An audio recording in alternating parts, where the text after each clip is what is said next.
No vídeo anterior falámos sobre privacidade financeira e como o dinheiro digital vem mudar a forma de que as nossas transações podem ser todas monitorizadas e analisadas. E hoje vamos falar sobre algo ainda mais importante, que é a segurança em criptomoedas. Porque existe uma realidade muito dura neste espaço, que é todos os anos milhares, se não milhões de pessoas perdem muito dinheiro com isto. Não por causa do mercado, não por causa da tecnologia, mas porque cometem erros que podem ser facilmente evitáveis. E o problema é que, ao contrário de um banco tradicional, neste mundo das criptomoedas existe uma regra muito clara. Se perderes acesso aos teus fundos, ninguém os consegue recuperar. Não existe uma linha de apoio, não existe um gestor da conta, nem existe um botão onde tu podes clicar a dizer esqueci da minha palavra passe. E isto acontece porque Bitcoin e muitas outras criptomoedas atuam num princípio fundamental, que é a autocustódia. Ou seja, quem controla as chaves privadas controla os fundos. Hoje vamos explorar em detalhe o que são as várias wallets e quais os tipos que existem,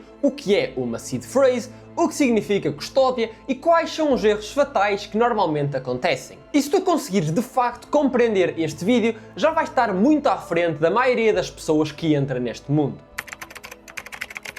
Quando as pessoas começam a utilizar criptomoedas, geralmente pensam que uma wallet é uma carteira física. Mas tecnicamente isso não é bem assim. Uma wallet não guarda moedas. As criptomoedas estão sim sempre guardadas na blockchain. E o que as wallets de facto guardam são as chaves criptográficas que permitem aceder a esses fundos. Essas chaves funcionam de forma semelhante a duas coisas. Em primeiro lugar, uma chave pública que funciona como um endereço para poderes receber fundos e, em segundo lugar, uma chave privada que te permite autorizar a transacionar esses mesmos fundos. Podem imaginar isto aqui como uma caixa forte num banco. A chave pública é como o número da conta e a chave privada é de facto a chave que vai lá abrir a caixa. Ou seja, quem tiver acesso à chave privada consegue de facto movimentar os fundos. Quem tem apenas a chave pública não faz grande coisa. E sem essa chave privada ninguém então consegue fazer nada, nem bancos, nem governos, ninguém. Existem vários tipos de wallets e claro que cada uma tem níveis de segurança diferentes. Mas vamos dividir isto em duas principais categorias, Hot Wallet e Cold Wallet. Hot Wallet são carteiras que estão ligadas à internet. Alguns exemplos incluem aplicações de telemóvel, software de computadores, extensões de browser e contas em exchange. São claramente muito práticas. Permitem-te enviar e receber fundos muito rapidamente. Só que têm também uma desvantagem, que é o facto de estarem ligadas à internet. E isto significa que podem então ser alvos de malware, phishing e de ataques informáticos. E portanto, hot wallets são normalmente utilizadas para montantes baixos, para fazer transações que acontecem com muita frequência. Já cold wallets são carteiras que mantêm as chaves privadas offline, ou seja, não estão ligadas à internet. E isto reduz drasticamente a superfície a ataque. E o exemplo mais comum de cold wallet são as hardware wallets. E esses dispositivos são geralmente pequenos computadores que são criados, normalmente em forma de pen, para proteger as vossas chaves privadas offline. Mesmo o computador onde tem esse dispositivo ligado seja comprometido, a chave privada não sai de dentro do vosso dispositivo. E uma das hardware wallets mais conhecidas de todo o mundo e que eu pessoalmente uso e aconselho é a Ledger. E dispositivos como estes, como a Ledger, permitem então guardar as tuas chaves offline, autorizar transações manualmente no dispositivo e ficares protegido contra malware. E portanto, para quem pretende guardar quantidades significativas de criptomoedas, ter uma hardware wallet é praticamente indispensável. Agora chegamos ao conceito mais crítico de todos, que é a seed phrase. Quando crias uma wallet moderna, geralmente recebes uma sequência de palavras de 12 ou 24 palavras, que é isso então o que se chama de seed phrase. E essas palavras, digo-vos já que não são aleatórias, por muito que pareçam, seguem sim um padrão chamado de BIP39. E o BIP39 define um sistema que transforma palavras numa sequência de números extremamente grandes. E esse número é posteriormente utilizado então para gerar todas as chaves privadas daquela wallet. Na prática, a seed phrase é então a raiz de todas as carteiras. E quem tiver o acesso a esta frase consegue restaurar todas as contas, recriar o acesso às chaves e movimentar todos os fundos. Por isso existe uma regra absoluta em cripto: quem tem a seed phrase controla os fundos. E portanto, se tu deres a tua seed phrase a alguém ou se alguém a obter de alguma forma, essa pessoa consegue te roubar todo o teu dinheiro. E se tu perderes também a tua própria seed phrase, nem tu vais conseguir algum dia recuperá-lo.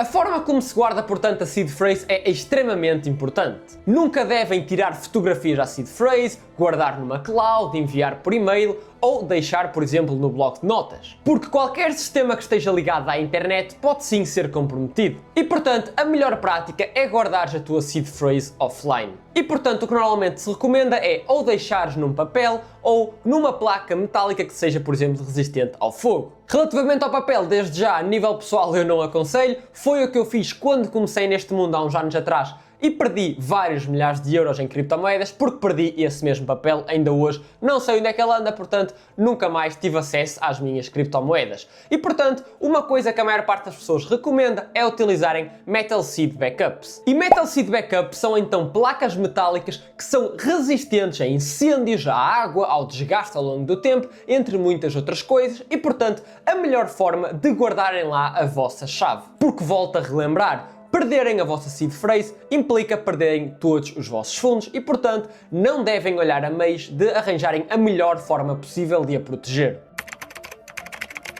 Aqui entramos num conceito fundamental, a custódia. E custódia significa simplesmente quem controla as chaves privadas. Existem dois modelos principais. Em primeiro lugar, a custódia em exchanges. Quando compras criptomoedas numa exchange e as deixas lá, a exchange detém sim então o controle sobre as chaves privadas daquelas criptomoedas que tu pensas que são tuas. E a isto chama-se custódia de terceiros. Na prática, vocês têm sim uma conta na exchange, mas as criptomoedas são da exchange, não são tuas. E isto acaba por ser semelhante a um banco. E claro que tem vantagens como facilidade de utilização, acesso ao suporte ao cliente, mas tem também muitas desvantagens. Porque se a exchange falhar ou for comprometida, for hackeada, os teus fundos podem sim desaparecer. E isto já aconteceu muitas vezes antes, e não precisamos de ir mais longe. Tem aqui o caso recente da FTX. E estes eventos que vão acontecendo mostram um princípio que é muito repetido no mundo da cripto. Not your keys, not your coins. Ou seja, se não tens as chaves, não tens as moedas. A alternativa é a autocustódia, ou seja, o próprio utilizador detém as suas próprias chaves privadas. E isto normalmente implica, como eu estava a dizer, utilizarem ou hardware wallets ou software wallets com seed phrases. E a vantagem é clara, ninguém te pode confiscar ou congelar os teus fundos. Só que existe também responsabilidade total. Ou seja, se cometeres um erro, não há um intermediário para resolver, como já vimos.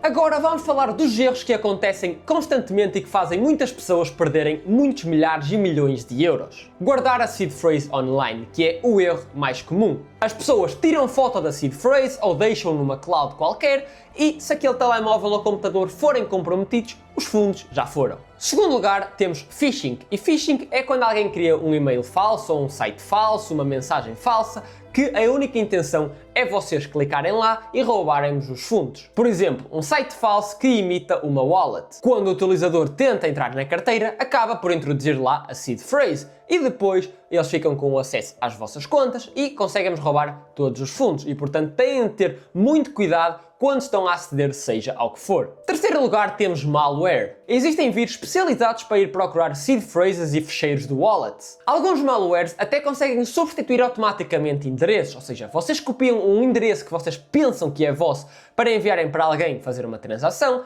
mas se o vosso telemóvel ou computador já tiver sido infectado, aquilo vai alterar automaticamente e vai enviar um endereço diferente, enviando assim os fundos para outra pessoa. E depois temos também engenharia social, porque nem todos os ataques são técnicos. Muitos acabam sim por ser psicológicos. Os golpistas podem fingir ser da equipa de suporte de uma exchange ou de algum projeto que vocês estão envolvidos e tentar-vos manipular para vocês lhes entregarem as informações que eles precisam. E portanto, nunca, em circunstância nenhuma, vocês devem dar a vossa seed phrase ou a vossa chave privada, porque nenhum projeto que seja sério vai precisar de tais informações.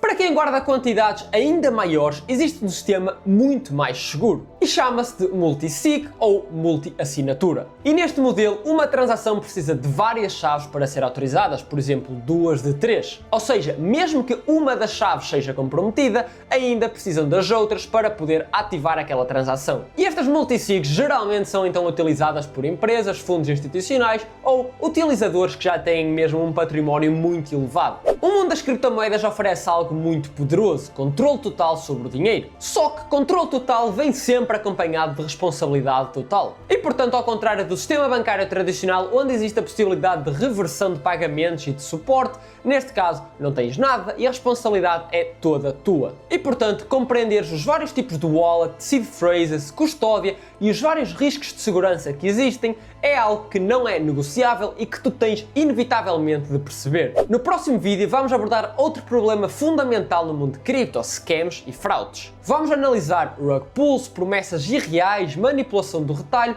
e como não cair nesses esquemas. Porque infelizmente neste mundo quem não percebe essas coisas acaba muitas vezes por pagar caro. Portanto, se tu não queres perder nada, segue já o canal, deixa aí teu like, diz-me aí em baixo que tipo de wallet é que usas e se tens alguma dúvida, tens a minha comunidade no Discord, 100% gratuito, link no primeiro comentário fixado e na descrição do vídeo.